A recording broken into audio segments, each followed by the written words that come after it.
مسجد اقصی مسجد اقصی دوبارہ مسلمانوں کے لیے کھول دی گئی۔ یہ ایک تاریخی لمحہ یا عارضی سکون ہے۔ ناظرین، دنیا کی تاریخ میں کچھ مقامات ایسے ہوتے ہیں جو صرف زمین کا ٹکڑا نہیں بلکہ ایمان، عقیدے اور غیرت کی علامت ہوتے ہیں۔ انہی میں سے ایک مقدس مقام ہے مسجد اقصی۔ یہ وہ جگہ ہے جہاں سے حضرت محمد صلی اللہ علیہ وآلہ وسلم نے معراج کا سفر شروع کیا اور یہ مسلمانوں کا پہلا قبلہ بھی رہا۔ حال ہی میں ایک خبر نے پوری امت مسلمہ کو حیران کر دیا۔ مسجد اقصی کو دوبارہ مسلمانوں کے لیے کھول دیا گیا، لیکن سوال یہ ہے، کیا یہ واقعی آزادی ہے یا صرف ایک وقتی فیصلہ؟ آج کی اس ویڈیو میں ہم اس خبر کے پس منظر، تاریخ، موجودہ حالات اور مستقبل کے امکانات پر تفصیل سے بات کریں گے۔ مسجد اقصی جو اسلام کا تیسرا مقدس ترین مقام ہے، ایک بار پھر خبروں میں ہے۔ حالیہ اطلاعات کے مطابق مسجد اقصی کو دوبارہ مسلمانوں کے لیے کھول دیا گیا ہے، لیکن کیا یہ واقعی ایک خوشخبری ہے یا اس کے پیچھے کوئی اور حقیقت چھپی ہوئی ہے؟ اس ویڈیو میں ہم آپ کو مکمل تاریخ، پس منظر اور موجودہ صورتحال کے بارے میں تفصیل سے بتائیں گے۔ ہم بات کریں گے کہ یہ فیصلہ کیوں لیا گیا، کیا یہ مستقل ہے اور اس کا امت مسلمہ پر کیا اثر پڑے گا۔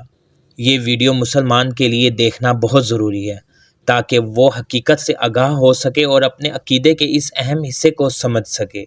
ویڈیو کو آخر تک ضرور دیکھیں اور اپنی رائے کمنٹس میں دیں۔ میرے پیارے ناظرین، مسجد اقصی صرف ایک عبادت گاہ نہیں بلکہ اسلامی تاریخ کا ایک عظیم باب ہے۔ یہ واقع ہے شہر یروشلم میں، جو 3 بڑے مذاہب کے لیے مقدس سمجھا جاتا ہے۔ یہ مسلمانوں کا پہلا قبلہ تھا۔ یہاں ایک نماز کا ثواب 500 گنا زیادہ ہے۔ یہ وہ مقام ہے جہاں تمام انبیاء نے نماز ادا کی۔ حضرت عمر رضی اللہ تعالیٰ عنہ کے دور میں یہ علاقہ مسلمانوں کے قبضے میں آیا اور کئی صدیوں تک اسلامی حکومت کا حصہ رہا۔ وقت کے ساتھ ساتھ حالات بدلتے گئے۔ 1917 میں بیلفور ڈکلیریشن کے بعد فلسطین میں یہودی ریاست کے قیام کی راہ ہموار ہوئی، اور پھر 1948 عیسوی میں نکبہ کا سانحہ پیش آیا جس میں لاکھوں فلسطینی بے گھر ہو گئے۔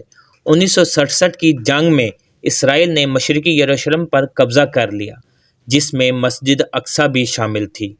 گزشتہ کئی دہائیوں سے مسجد اقصی میں داخلہ مسلمانوں کے لیے مشکل بنا دیا گیا تھا۔ نماز کے اوقات میں داخلہ بند ہو جاتا، نوجوانوں پر پابندی لگا دی جاتی، پولیس کی سخت نگرانی کی جاتی، عبادت کے دوران حملے کیے جاتے۔ اکثر ایسا ہوا کہ نمازیوں کو مسجد سے زبردستی نکالا گیا اور عبادت کا حق بھی محدود کر دیا گیا۔ میرے پیارے ناظرین، حال ہی میں کچھ حالات ایسے بنے کہ مسجد اقصی کو دوبارہ مسلمانوں کے لیے کھول دیا گیا۔ یہ خبر پوری دنیا میں تیزی سے پھیلی اور مسلمانوں میں خوشی کی لہر دوڑ گئی، لیکن اس فیصلے کے پیچھے کئی عوامل ہو سکتے ہیں۔ عالمی دباؤ بھی ہو سکتا ہے، فلسطینی عوام کی مزاحمت بھی ہو سکتی ہے، سیاسی حکمت عملی بھی ہو سکتی ہے۔ حالات کو وقتی طور پر کنٹرول کرنا چاہیے۔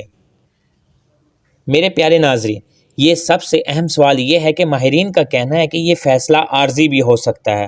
حالات دوبارہ خراب ہو سکتے ہیں۔ مکمل آزادی ابھی دور ہے۔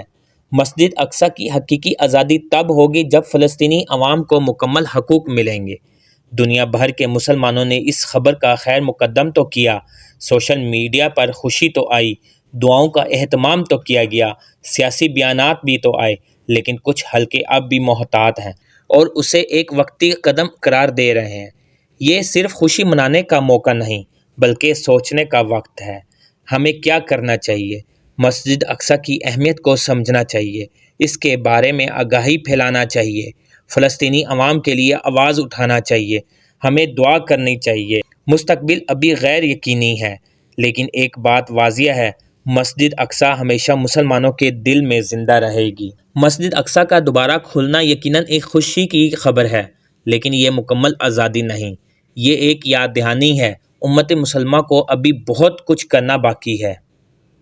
میرے پیارے ناظرین، اگر آپ چاہتے ہیں کہ مسجد اقصی کی حقیقت دنیا تک پہنچے تو ویڈیو کو لائک کریں، چینل کو سبسکرائب کریں اور اس ویڈیو کو زیادہ سے زیادہ شیئر کریں۔ شکریہ، اللہ حافظ۔